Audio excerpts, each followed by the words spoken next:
사도행전과 누가복음은 처음에 한 책이었다라고 제일 처음에 설명을 드렸습니다. 누가가 썼고 그 형식이 데오빌로라는 사람한테 그 이름도 참 의미가 깊습니다. 데오 하나님, 빌로가 이제 필로스 혹은 사랑과 관련된 하나님을 사랑하는 사람이라고 그 이름을 해석할 수 있는 데오빌로라는 직위가 높은 각하라는 표현을 쓰기도 하거든요. 데오빌라라는 사람한테 설명하는 듯하게 이렇게 누가복음서부터 예수님의 생애, 그분이 하신 일, 말씀, 어떻게 돌아가셨는지 이제 누가복음, 그리고 그 이후에 주님의 말씀을 믿고 따랐던 사람들에게 어떤 일들이 있었고 주님이 말씀하셨던 대로 성령이 이 땅에 왔을 때 어떤 일들이 있었는지를 설명하는 우리에게 알려주는 사도행전. 원래는 이게 한 책이었다고도 이야기합니다. 그 책이 두꺼웠겠죠. 그런데 이 두꺼운 부분들을 나눠서 누가복음과 사도행전이 되어서 우리가 지금 그 후편인 예수님이 말씀하신 성령이 이 땅에 오시고 제자들은 어떻게 변했고 그 제자를 통해서 어떤 일들이 일어나게 됐는지를 살피고 있습니다. 이런 성경의 맥락을 한번 생각해 보면 나중에 사도행전의 여러 일들을 이렇게 볼 때 그 장면들이 이게 이런 맥락이구나 하는 의미에서 묵상하고 큐티하는데 도움이 좀 많이 돼요. 성령을 통해서 일어나게 된 사도들 가운데 제자들 가운데 놀라운 은혜의 그 회심점 오순절을 기반으로 해서 교회가 그 말씀이 맹위를 떨치고 기사와 이적이 일어났죠. 하지만 그 거룩한 그리고 행복한 그리고 기적이 일어나는 교회에도 어려움이 생겼어요. 너무 당황스럽게도 좋은 일 하자고 하는데 생겼다고 말씀드렸습니다. 이제 여러 사람들이 모이고 그 일에 가난하고 어려운 사람들이 눈에 띄고 그리고 그 중에서도 과부라고 불리우는 경제력을 어떻게 경제적인 어떤 활동을 할 수 없는 사람들을 대상으로 해서 구제를 하는데 어느 한쪽에 조금 불만이 있었던 거죠. 왜 우리 쪽 그리스 말을 이렇게 모국어로 사용하는 그런 과부들에게는 충분히 구제가 어떻게 안 되는 것처럼 보이냐. 이거 여러 가지 해석할 수 있다고 말씀을 드렸죠. 네, 그러냐라는 말로 갈등이 있을 뻔했지만 소리가 나왔지만 그래 그러면 사람을 뽑아서 믿음과 성령으로 충만한 사람을 뽑아서 이 일을 교회에서 감당하도록 하자. 그래서 스데반, 빌립과 같은 브로고노 이래서 7명의 집사가 뽑혔다. 근데 참 대단한 것은 여러분 그렇게 뽑힌 집사들의 이야기가 샥 넘어가서 그 스데반이 어떻게 살았는지 바로 그렇게 사도행전이 설명했죠. 안타깝게도 그가 사람들한테 복음을 전하고 죽게 되는 일. 근데 그 죽는 일에 깨알같이 한 글자로 한 사람 소개하고 있어요. 사울이라는 사람을 딱 이렇게 소개하고 있는데 더 놀라운 것은 여러분 사울이 그렇게 죽고 난 다음에 다시 또 다른 집사 중에 한 명이었던 빌립을 소개하고 있습니다. 사마리아에 전도했던 사람 그리고 에티오피아로 가는 그런 내시에게 복음을 전했던 사건에 대해서 그렇게 이야기하고 소개하고 있습니다. 주님께서 순종하게 하시는 빌립을 통해 복음이 그렇게 아프리카 대륙에도 전달되고 은혜가 이렇게 통로가 되었던 것을 보면서 이 사도행전이 자연스럽게 또 한 번 그 시선과 관점이 변화하고 있어요. 그러니까 처음에 성령, 그걸 기다리 성령의 임재를 기다리는 사도들, 제자들, 오순절에 다락방에 있었던 사람들, 그리고 어떤 제자들, 그래서 치유도 일어나죠.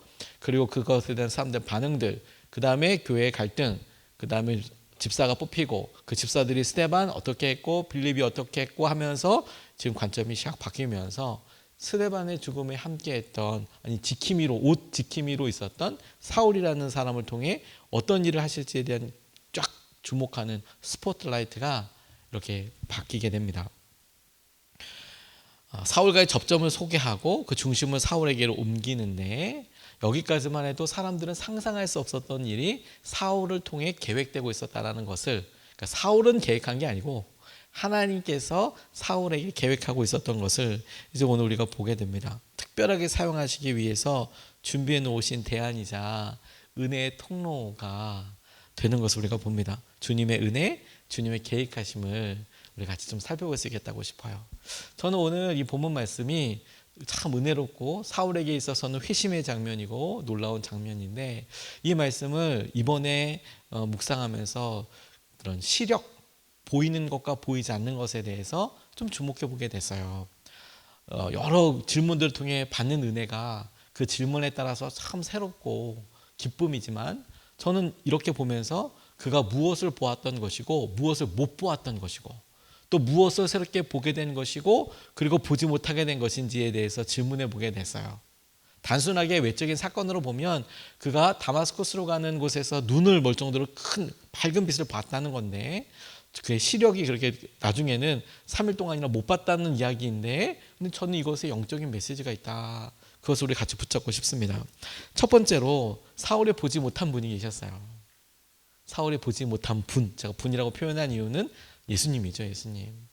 오늘 1절에서부터 6절까지의 말씀을 보면 이렇게 나와 있습니다. 사울은 여전히 주님의 제자들을 위협하면서 살기를 떼고 있었다. 그는 대제사장에게 가서 다마스쿠스에 있는 여러 회당으로 보내는 편지를 써달라고 하였다. 그는 그 도를 믿는 사람은 남자나 여자나 가리지 않고 닥치는 대로 묶어서 예루살렘으로 끌고 오라는 것이었다. 사울이 길을 가다가 다마스쿠스 가까이에 이르렀을 때에 갑자기 하늘에서 환한 빛이 그를 둘러 비추었다. 그는 땅에 엎드러졌다. 그리고 그는 사울아 사울아 내가 왜 나를 핍박하느냐 하는 음성을 들었다. 그래서 그가 주님 누구십니까 하고 물으니 나는 네가 핍박하는 예수다. 일어나서 성 안으로 들어가거라. 네가 해야 할 일을 일러줄 사람이 있을 것이다 하는 음성이 들려왔다. 이 장면을 이렇게 설명하고 있습니다.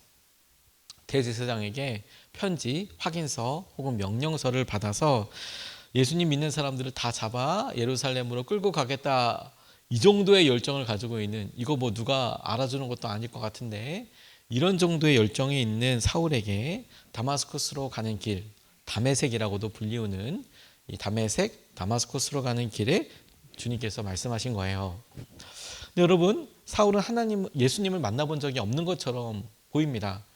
그가 직접적으로 언급한 적도 한 번도 없고, 그리고 그가 그와 같이 예수님이 말씀을 전하시는 자리에 갔었다라는 이야기도 없어요. 하지만 사울이 이후에 예수님에 대해서 언급한 내용을 보면 그가 정말로 봤다면, 주님을 만났다면, 하다못해 주님의 설교가 선포되는 자리에 있었다고 했다면 이야기 안 할 일은 없을 것 같아요. 평생에. 그가 그렇게 전도 여행을 다니고 우리가 바울 서신이라고 불리우는 꽤 많은 서신서들을 썼는데 그 중에 예수님을 직접 만났다라는 장면은 없습니다. 있잖아요. 지금 이렇게 얘기할 수 있지만 지금 이때 이것은 육체적으로 십자가 지시기 전에 주님을 직접 만나서 같이 밥 먹고 그런 적이 없다는 거예요. 그러니까 지금 이게 사울과 주님과의 첫 대면인 것이죠. 그리고 그 첫 대면을 전후해서 보면 그는 주님이 분명히 살아있었다라는 것을 알죠. 왜냐하면 십자가에 죽으셨다는 것도 얼마 되지 않았기 때문에 잘 알고 있었죠. 그런데 그는 주님을 보지 못했어요.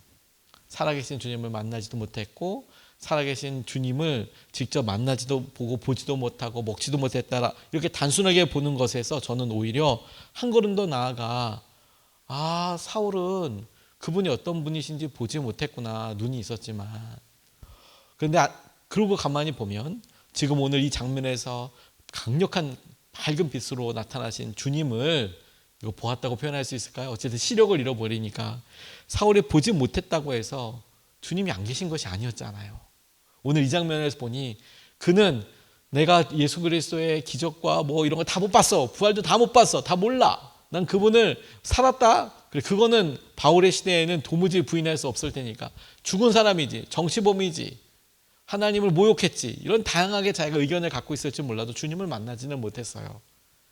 살아계시고 그리고 우리를 사랑하시는 하나님의 아들 예수 그리스도를 직접 만나지는 못했습니다. 그런데 오늘 그 밝은 빛으로 주님이 살아계시다는 것을, 그리고 말씀하시다는 분인 것을 알았죠. 이걸 만났다고 표현해도 되지 않겠습니까? 혹은 주님의 음성을 들었다. 그건 분명히 들었죠. 우리가 그렇게 이야기할 수 있지 않겠습니까? 그리고 이렇게 우리가 설명하고 적용해 볼 수 있을 것 같아요. 사울이 몰랐다고 해서, 사울이 인정하지 못했다고 해서, 심지어 사울이 믿지 못했다고 해서 주님의 능력이 조금 더 변화된 것은 아니에요.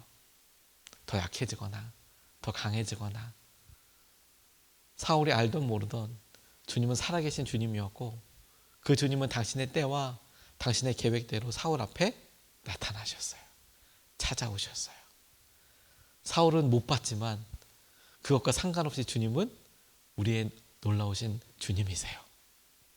저는 그것이 너무 감사하다고 싶었어요. 아, 그렇구나. 지금 현재, 지금 우리의 시선과 믿음의 수준으로 우리가 그렇게 뜨겁게 주님을 경험했다 하더라도 어느 순간에 주님, 이 일에 왜 무관심하신 것 같아요. 주님 왜 이 일에 말씀하지 않으세요? 우리 마음에 혹시라도 이런 마음이 있다고 하더라도 주님은 우리가 느끼고 우리가 의심하고 심지어 우리가 생각하는 것과 상관없이 주님은 살아계신 전능하신 주님이세요. 오늘 사울이 그의 살기 등등한 걸음과 여정의 한가운데에 다마스쿠스에서 다메섹에서 강력한 주님의 임재와 그 빛을 통해 주님의 음성을 들었던 그 순간은 사울의 똑똑함이나 사울의 도끼, 사울의 열심 그런 것과는 비교도 할 수 없는 하나님의 능력과 사랑과 계획과 지혜가 선포되는 자리이며 우리 또한 주님 우리가 사울처럼 연약하고 힘들고 주님을 그렇게 잘 못 느낀다고 하더라도 그럼에도 불구하고 살아계신 주님을 다시 고정하고 볼 수 있는 중요한 계기가 된다고 싶어요. 여러분 우리 주님은 살아계십니다. 우리 주님은 오늘도 말씀하시는 분이시고 이끌어주시는 분이십니다. 주님이 살아계심을 믿는다면 주님이 우리를 사랑하신다는 것도 신뢰할 수 있어야겠죠. 주님은 살아계실 뿐만 아니라 저와 여러분들을 사랑하고 계세요.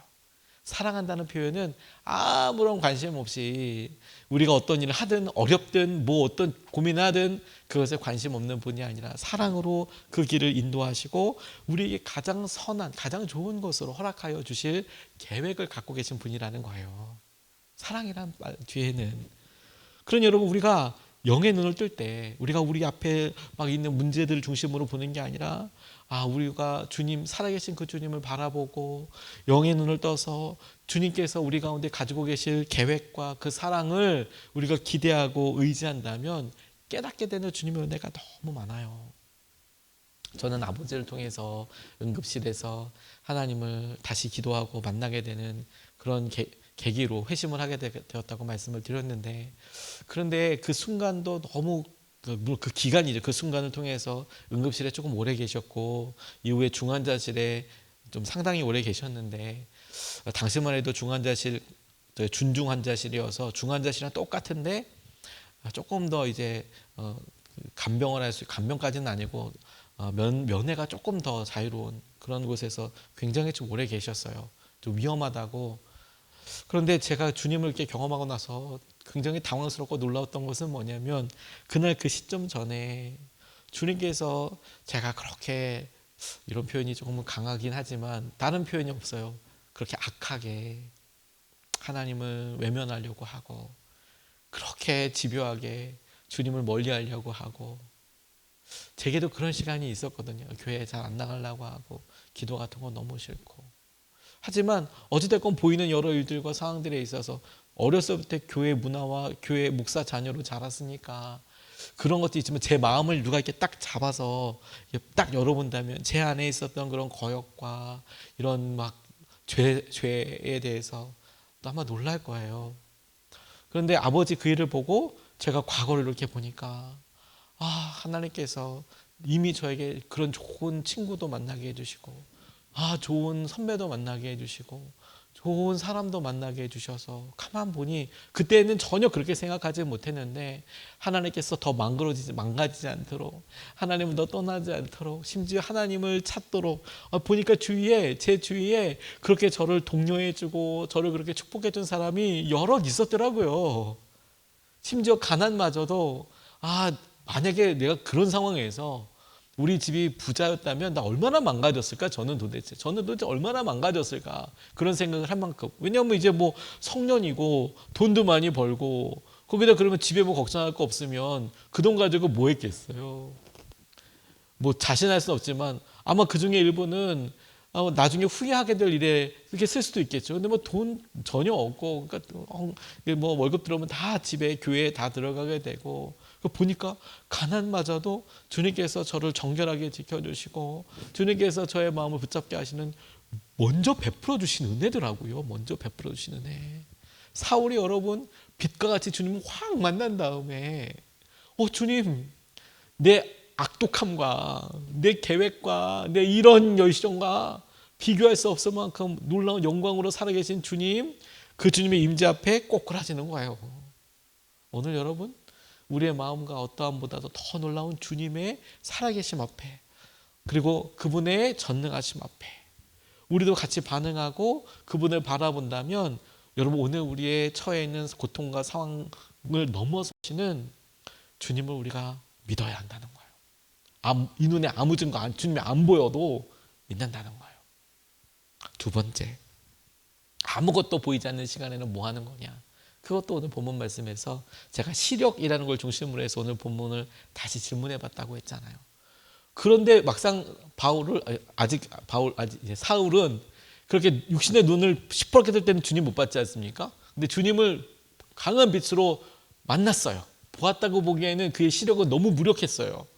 그런데 그 이후로 아이러니하게 뭐냐면 눈이 안 보였어요. 아무것도 못 봐서 범벅되고 있었다는 거 아닙니까?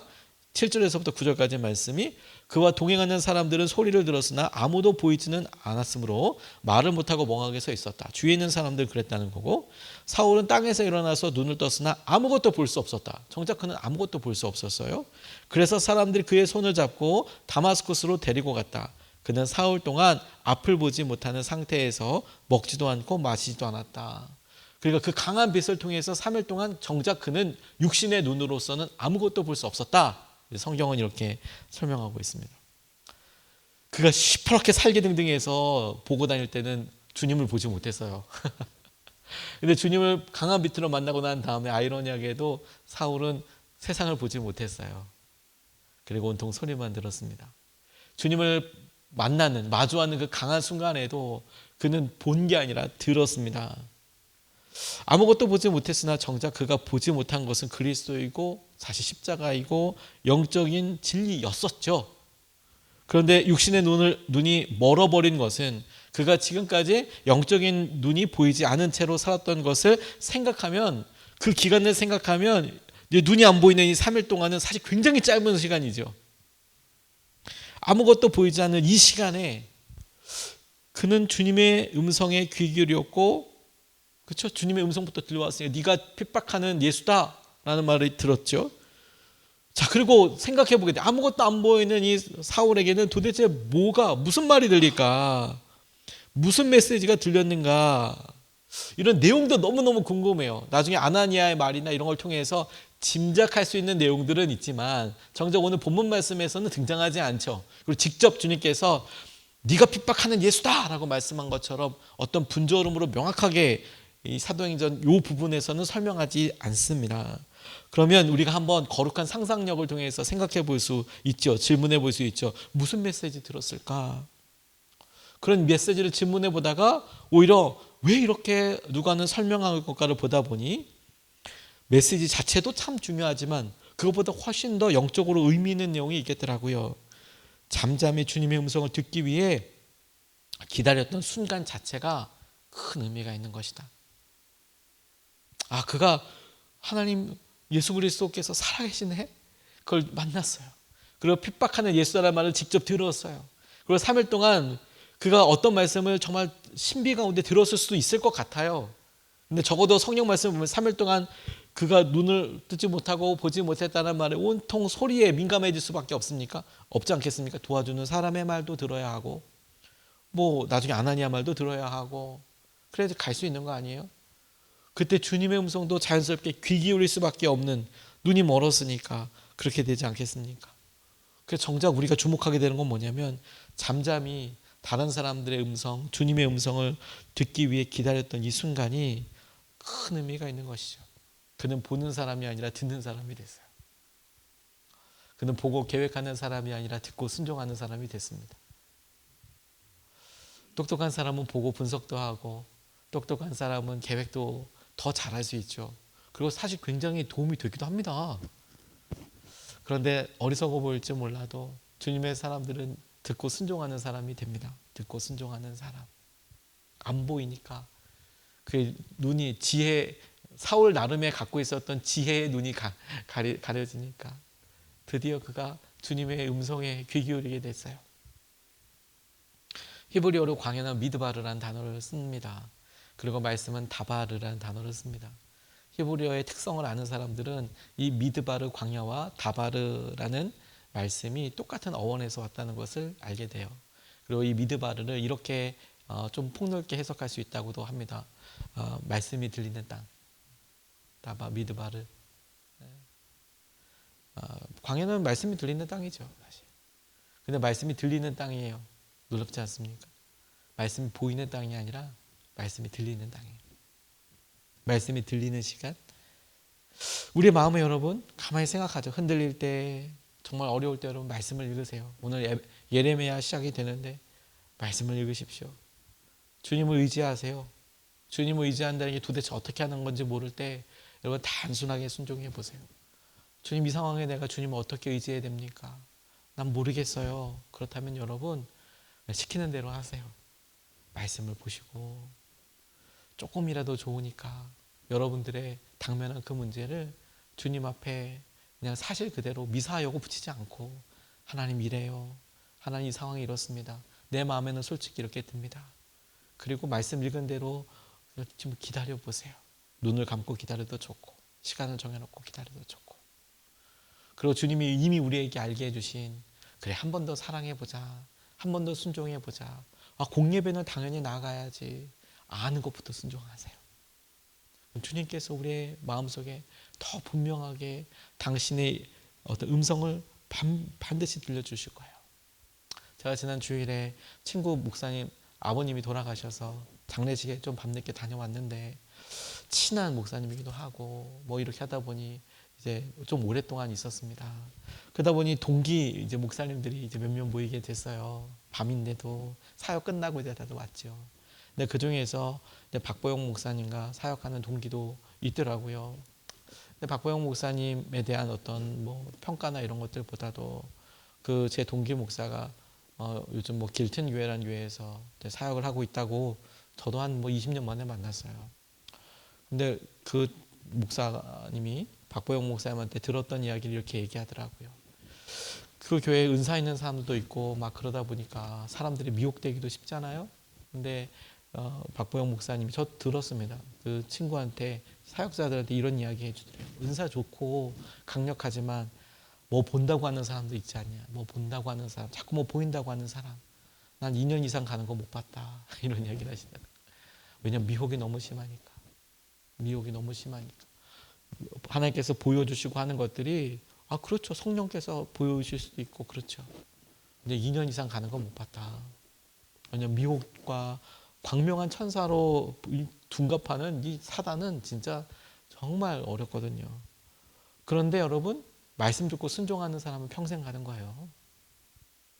못 봐도. 말씀 듣고 순종하는, 제가 그 얘기를 듣고, 그렇지, 말씀 듣고 순종하는 사람은 평생 가지. 주님과 동행하는 사람은 평생 가는 거예요. 주님이 그걸 우리에게 분명히 말씀하신다고 싶어요. 이 눈에 아무 증거 아니 보여도 믿음만을 가지고서 늘 걸으며, 저는 이 말이 우리가 듣고 있는 복음의 핵심을 전한다고 싶어요. 이 눈에 아무것도 안 보여요.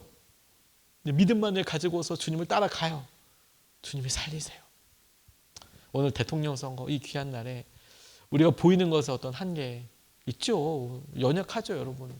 그 사람들은 뭐 완벽합니까? 뭐 우리보다 똑똑할 수는 있겠지만, 하지만 우리는 그 너머 주님의 사랑과 계획하심을 믿는 사람입니다. 주님만을 바라보며 늘 걸으며 오늘 그날에 특별한 소원과 마음이 될 수 있으면 좋겠습니다. 오늘 예쁜 꽃을 이렇게 선물 받았는데, 우리 화단에 피어있는 장미들이 너무 아름답잖아요. 근데 이번 5월을 이렇게 지나가면서, 와, 이렇게 예쁜 꽃이 있는데 우리는 뭐가 그렇게 분주해서 이렇게 꽃 하나 제대로 이렇게 마주하고 사진이라도 찍고 이러지 못했나. 어제도 이렇게 와서 출근해서 이렇게 보니까 지나가는 분들이 교회 앞에서 사진 많이 찍으시던데, 다 이렇게 셀카 찍고 가시던데, 우리가 눈이 있어도 이렇게 아름다움을 보지 못하잖아요. 그렇죠. 우리가 이 세상을 보면서 주님이 이미 우리를 위해서 예배하신 예쁜 장미꽃들을, 은혜, 선물들을 우리가 발견하고 취하고 누릴 수 있으면 좋겠습니다.